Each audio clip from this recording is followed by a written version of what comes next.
I'm going to score that.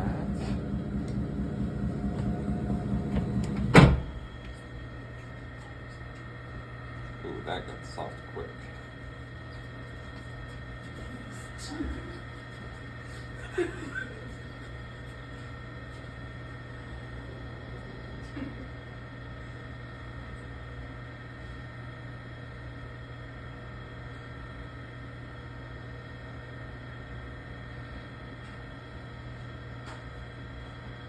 It's a little softer than I wanted it, but I think it should be okay.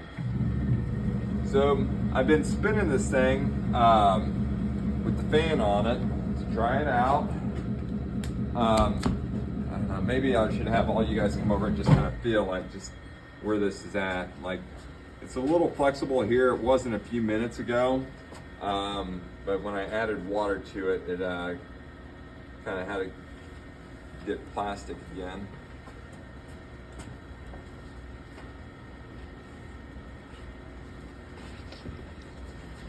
So I might just make the ring a little bit smaller in diameter than what I was planning. Otherwise it might be too much weight. So, as I mentioned just a second ago, I could have taken that piece of clay and just rolled it out just a little bit more, it would have been fine.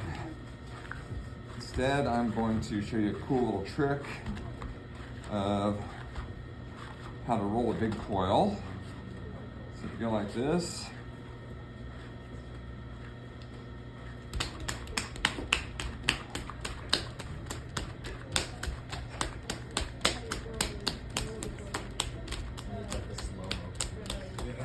we need the slow-mo video. But you know what that comes from? and doing it.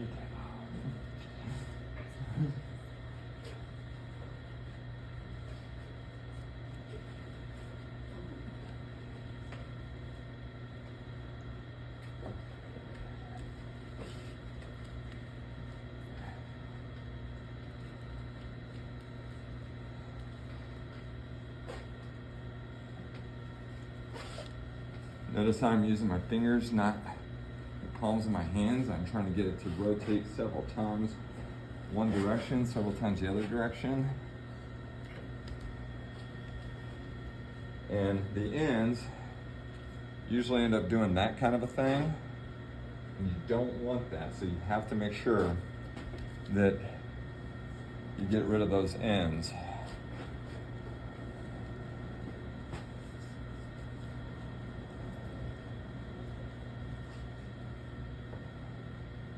And if that rim had not got so plastic on me, I'd probably be safe with doing this. But I'm gonna make it just a little bit thinner, and I'm just gonna roll it here on the floor.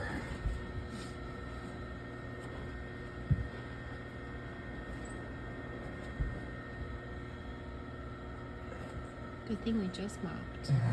I know. Picked up a little, but I think we should be okay.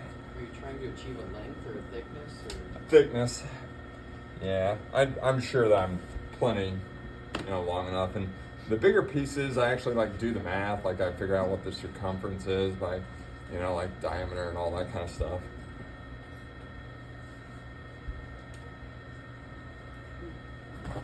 And because this is so plastic, I don't feel the need to add any more water.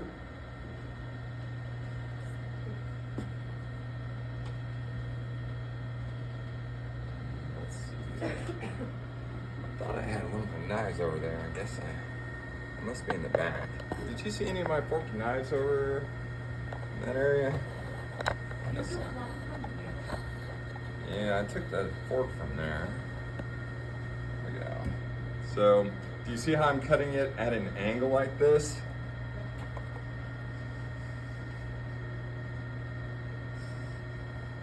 To match up. Okay.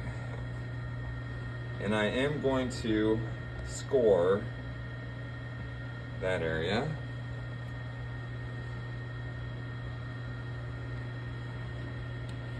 And just a little bit of moisture there.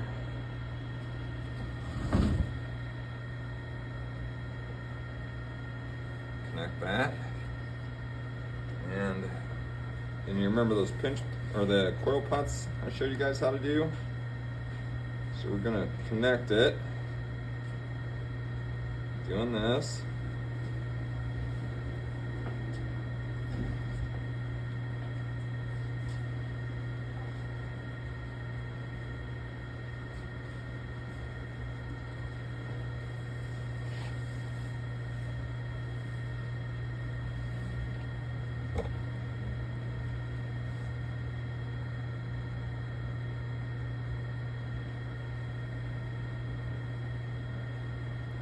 You guys have any questions?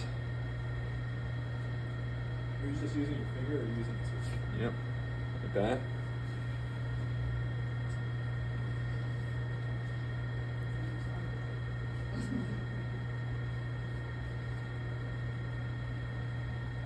And this trick can be used even if you're only making things this big and you're only able to make coils that big.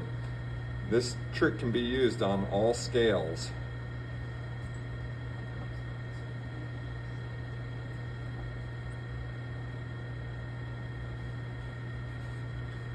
And I'm just connecting it on the inside now. You're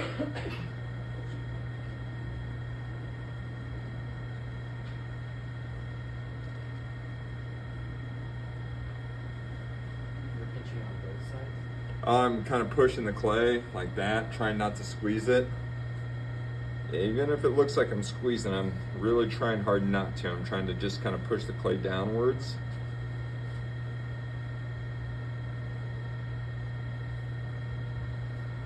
Trying to create it so that like here it's pretty flush on this side, then the inside kind of goes like that, so that at the inside I'm going to try to bring upwards whenever I do this next part. Okay, so now it's connected.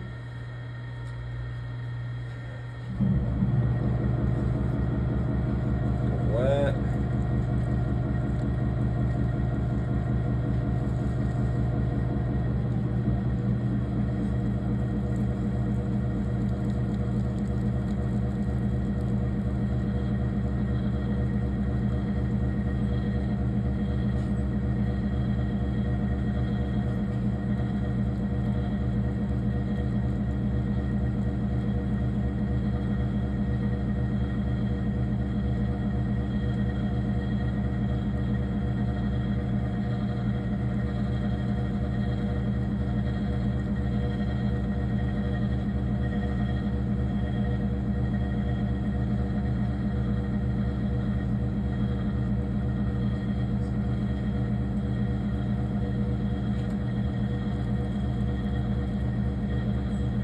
So you are throwing below that.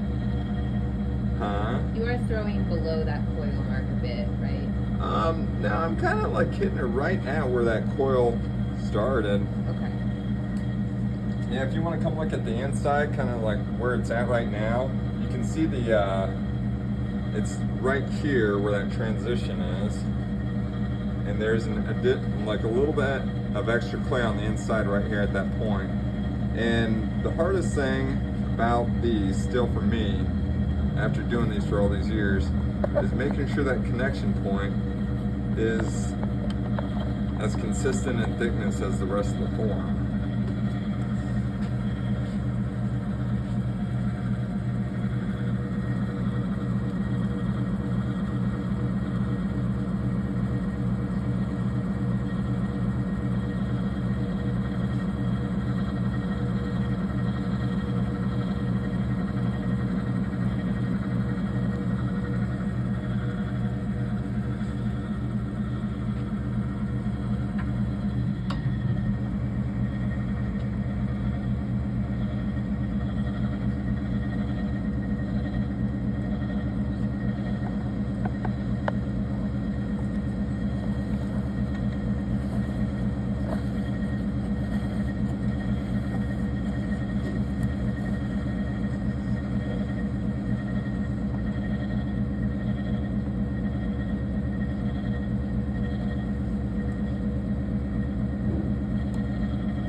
working on trying to shape it.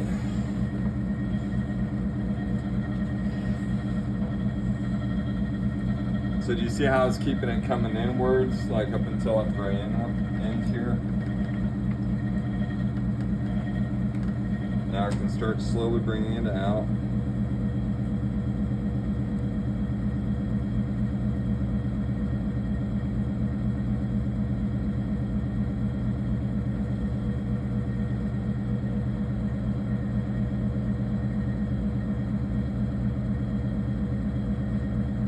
There's still a slight variation on the inside at that connection point. You can kind of still see it a little bit here, but it's a lot more noticeable on the inside. And after it gets leather hard, I'll come back in with some tools, and I'll probably like a serrated rib, and I'll use a serrated rib to kind of tear up that inside and try to get it as close to being the same thickness. Because the problem that can happen is it looks fine now, but when it dries, that extra thickness, that area where there's extra thickness, it's not going to shrink as much as everything else. So you will actually see a bulge in those areas. And that big golden pot out there, the giant one that I have, if you look, there's like a couple spots on that where you can actually see those areas of connection, and that's why you can see them. But yeah, if you guys want to come take a look here. So I'll let this sit and dry, and probably tonight what I'll do is I'll wrap the rim with some wet plastic and let it dry. That way the rim does not get so dry that I have to feel like I